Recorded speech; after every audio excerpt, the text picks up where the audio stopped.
کبھی کبھی ملتی ہے ایسی تقریر، اس تقریر کو لاسٹ تک ضرور سننا، اور چینل پر نئے ہو تو چینل کو ضرور سبسکرائب کر دو۔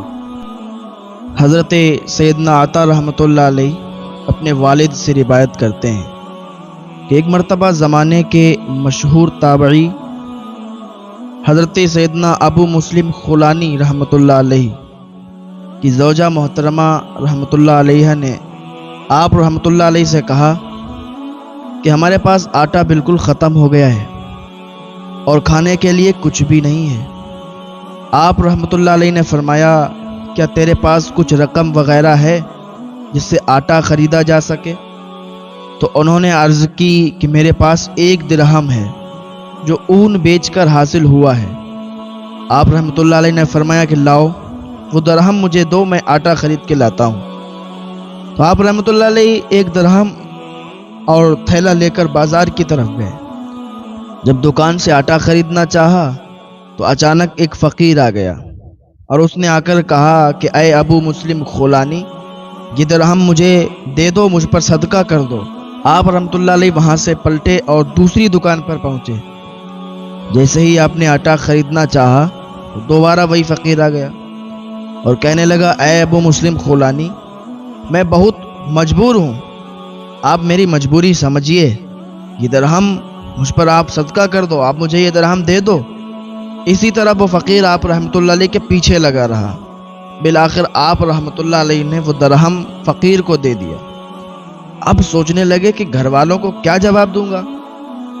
اب تو خالی ہاتھ اگر گھر جائیں گے تو گھر والے پریشان ہو جائیں گے کہ یہ تو آٹا لینے گئے تھے، گھر میں بھی کچھ کھانے کا سامان موجود نہیں، آٹا وغیرہ موجود نہیں ہے، اور گھر والے پریشان ہو جائیں گے۔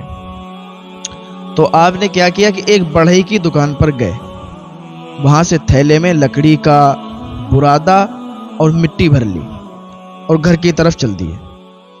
گھر پہنچ کر دروازہ کھٹکھٹایا، جیسے ہی دروازہ کھلا آپ رحمۃ اللہ علیہ نے کیا کیا کہ وہ تھیلا جو تھا گھر والوں کے حوالے کر دیا۔ آپ رحمۃ اللہ علیہ گھر میں داخل ہوئے بغیر ہی واپس پلٹ گئے۔ آپ رحمۃ اللہ علیہ پریشان تھے کہ جب تھیلا کھولا جائے گا تو اس میں سے مٹی اور برادہ نکلے گا اور گھر والے آٹا نہ ملنے کی وجہ سے بہت پریشان ہوں گے۔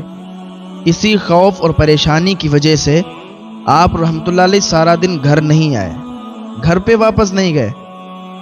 جب آپ رحمۃ اللہ علیہ کی زوجہ محترمہ رحمۃ اللہ علیہ نے وہ تھیلا کھولا تو وہ نہایت ہی عمدہ آٹے سے بھرا ہوا تھا۔ اور اللہ والوں کی باتیں ہیں بھائی، اللہ والے ایسے ہوتے ہیں کہ اگر وہ مٹی کو بھی پکڑ لیں تو وہ سونا بن جاتی ہے۔ تو جب ان کی زوجہ محترمہ نے وہ جھولا کھولا تو اس میں آٹا، اور بہت ہی عمدہ قسم کا آٹا، انہوں نے جلدی جلدی کھانا تیار کیا تو آپ رحمۃ اللہ علیہ کا انتظار کرنے لگی۔ جب آپ رحمۃ اللہ علیہ رات گئے، چپکے سے گھر میں داخل ہوئے تو آپ رحمۃ اللہ علیہ کی زوجہ محترمہ فوراً آپ کے لیے بہترین قسم کی روٹیاں لے کر آئیں۔ آپ رحمۃ اللہ علیہ روٹیاں دیکھ کر حیران ہوئے اور پوچھا، یہ روٹیاں کہاں سے آئی ہیں؟ آپ رحمۃ اللہ علیہ کی زوجہ محترمہ نے کہا، یہ اسی آٹے کی روٹیاں ہیں، اسی آٹے کی جسے آپ رحمۃ اللہ علیہ نے بھیجا تھا، جو آپ لے کر آئے تھے۔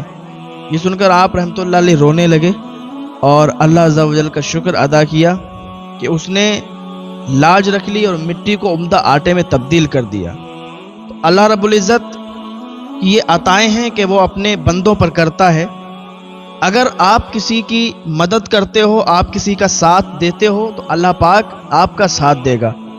آپ کسی غریب، کسی مجبور انسان کا سہارا بنو گے تو اللہ تعالیٰ آپ کی مدد فرمائے گا۔ ایسا نہیں ہے کہ اگر آپ کسی مجبور کو اس کا ساتھ دیتے ہو یا کسی غریب کو کچھ دیتے ہو، اس کی مجبوری میں اس کا ساتھ دیتے ہو، ایسا نہیں ہے کہ آپ کو ایسے ہی چھوڑ دیا جائے گا، بلکہ اللہ رب العزت آپ کو اتنا عطا فرمائے گا کہ آپ خوش ہو جائیں گے، آپ کے دامن کم پڑ جائیں گے اور اللہ کی دی ہوئی دولت ختم نہیں ہوگی۔